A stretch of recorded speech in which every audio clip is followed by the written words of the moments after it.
খলিলুল্লাহর পরীক্ষা ও ইতিহাসের মহান কোরবানি। হযরত ইব্রাহিম ছিলেন আল্লাহর অত্যন্ত প্রিয় নবী বা খলিলুল্লাহ। জীবনের দীর্ঘ সময় কোনো সন্তান না থাকার পর বৃদ্ধ বয়সে তিনি লাভ করেন প্রাণপ্রিয় পুত্র ইসমাইলকে। কিন্তু আল্লাহর পরীক্ষা ছিল আরও গভীর। এক স্বপ্নের নির্দেশ ও পিতার দ্বিধা। ইসমাইল যখন কিশোর বয়সে পদার্পণ করলেন, তখন ইব্রাহিম স্বপ্নে দেখলেন যে তিনি নিজের হাতে তার প্রিয় সন্তানকে কোরবানি দিচ্ছেন। নবীদের স্বপ্ন ছিল ওহীর সমান। টানা 3 রাত একই স্বপ্ন দেখার পর তিনি বুঝলেন এটি মহান আল্লাহর পরীক্ষা। তিনি ইসমাইল কে ডেকে বললেন, হে বৎস, আমি স্বপ্নে দেখেছি যে তোমাকে জবেহ করছি। এখন তোমার অভিমত কি? একজন আদর্শ পুত্রের মতো ইসমাইল উত্তর দিলেন, আব্বাজান, আপনি যা আদিষ্ট হয়েছেন তাই করুন। ইনশাআল্লাহ আপনি আমাকে ধৈর্যশীলদের অন্তর্ভুক্ত পাবেন।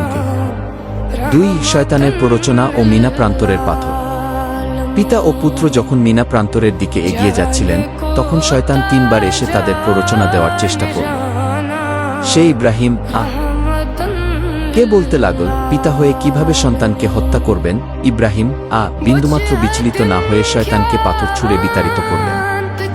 সেই স্মৃতি রক্ষার্থেই আজও হজের সময় শয়তানকে পাথর জামারাত নিক্ষেপ করা হয়। 3 জবেহ করার মুহূর্ত ও আসমানি কুদরত। ইব্রাহিম তার পুত্রকে উপর করে শুইয়ে দিলেন। তিনি নিজের চোখের উপর কাপড় বাঁধলেন যেন সন্তানের চেহারার মায়া তার ছুরি চালানোয় বাধা না দেয়। তিনি যখনই বিসমিল্লাহ বলে ছুরি চালালেন, ঠিক সেই মুহূর্তে আল্লাহর হুকুমে জিবরাইল জান্নাত থেকে সেই দুম্বাটি নিয়ে এলেন যা হাবিল কোরবানি করেছিলেন। অলৌকিকভাবে ইসমাইল এর জায়গায় সেই দুম্বাটি কোরবানি হয়ে গেল। ইব্রাহিম চোখ খুলে দেখলেন ইসমাইল হাসিমুখে পাশে দাঁড়িয়ে আছেন আর তার পায়ের কাছে একটি দুম্বা জবেহ হয়ে আছে।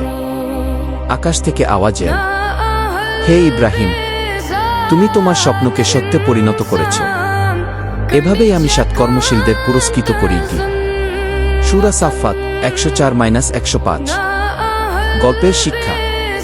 চূড়ান্ত আত্মসমর্পণ। ইব্রাহিম ও ইসমাইল শিখিয়ে গেছেন যে আল্লাহর আদেশের সামনে নিজের আবেগ ও প্রাণপ্রিয় বস্তুকে তুচ্ছ জ্ঞান করাই হল প্রকৃত ঈমান। ধৈর্য ও সাহস।